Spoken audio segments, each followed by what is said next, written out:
Hi, welcome. Baldurs Gate 3 is upon us, and you have one very important decision you need to make before you jump into the game. And that is what character you're going to play as. Now there's many different options, there are some questions that I want to clarify about those characters, and I have some advice to hopefully save you from making a mistake that I've made too many times in the past. So let's get into it. Firstly, if you're newer to the genre, and maybe you come from other RPGs like say Mass Effect or Fallout 4, I want you to remember that playing as an origin character is a phenomenal way to play. Origin characters are pre-established characters, they have their own identity and their own quest line, and they come with their own class, although you can respec that class as well as multi-class. Those characters are Lae'zel, a Githyanki, so she's a sworn enemy to the bad guys in the game, that fits in well. Astarion, who is a high elf rogue that's kind of a vampire. Shadowheart, she is a half-elf cleric. Will and Gale are both humans. One of them is a warlock, so he has a pact with a demon. Gale is a wizard, he's also hilarious and I love him. And Karlach Demonsbane, which is a tiefling who hates demons.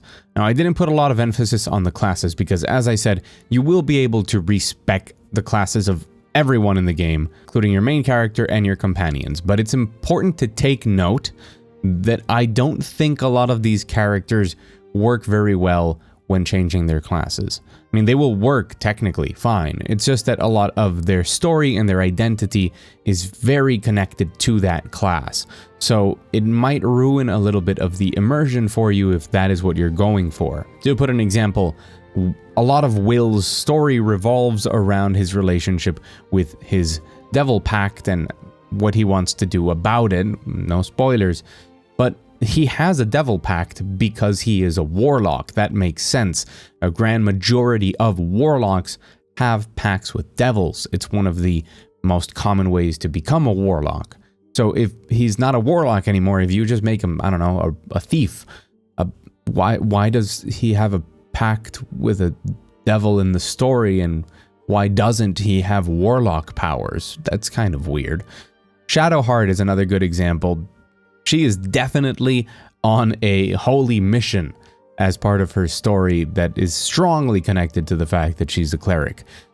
If she isn't one, what is she doing? Why is she on this mission?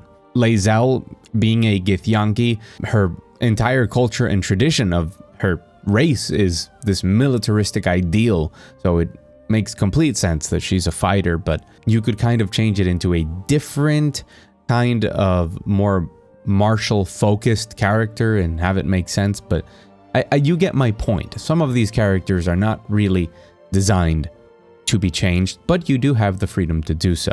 It's just if you are one of those people like me that would get disturbed at making Will anything but a warlock, keep that in mind.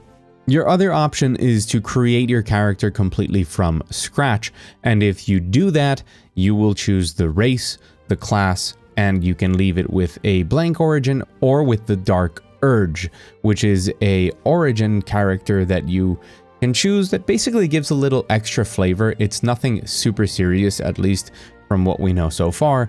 I'm not sure if it's going to give you additional quest lines or anything like that, but it's basically dark voices in your head that really want to convince you that violence is the way.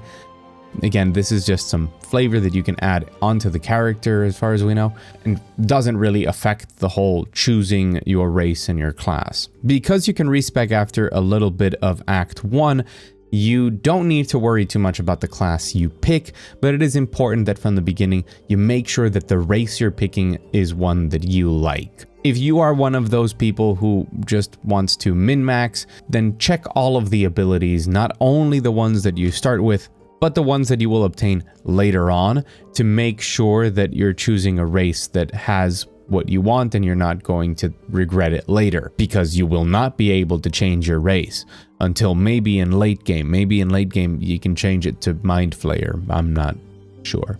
So yes, make sure that you investigate a little and choose a race that you're going to be happy with throughout your entire playthrough. There's a lot of very cool options, and if you need a refresher, especially on the lore and the culture and how other people are going to react to you, you know, more of the role play side of choosing a race, I've got a video covering all 33 of them that I think came out really well and quick for how much information there is to cover there.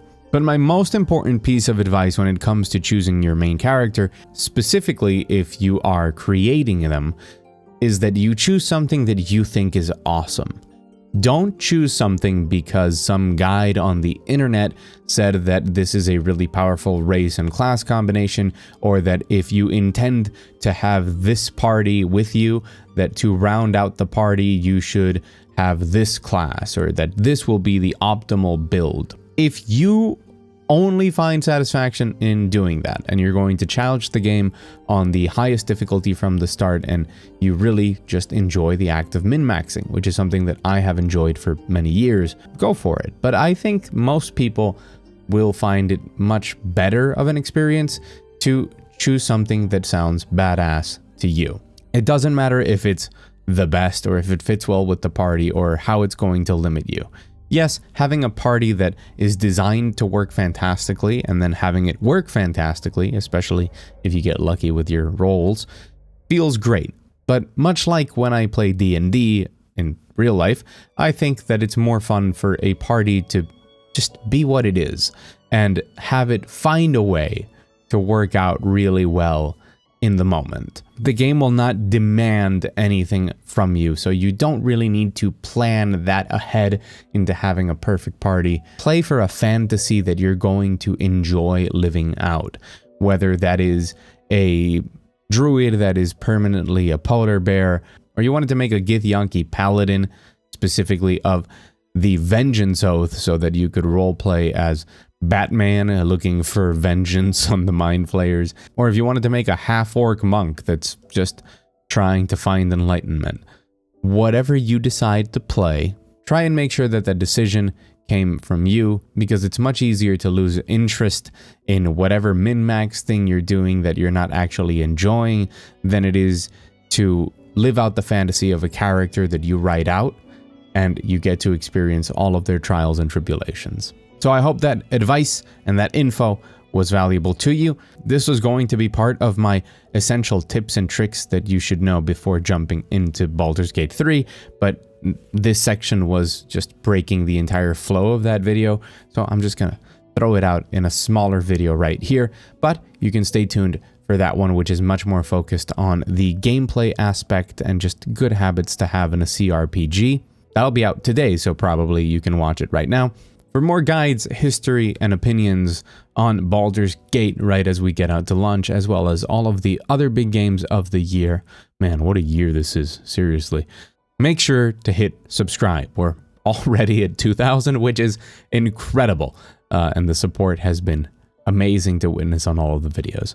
Thank you very much for watching. I'm Mug Thief, and I'll see you on the internet.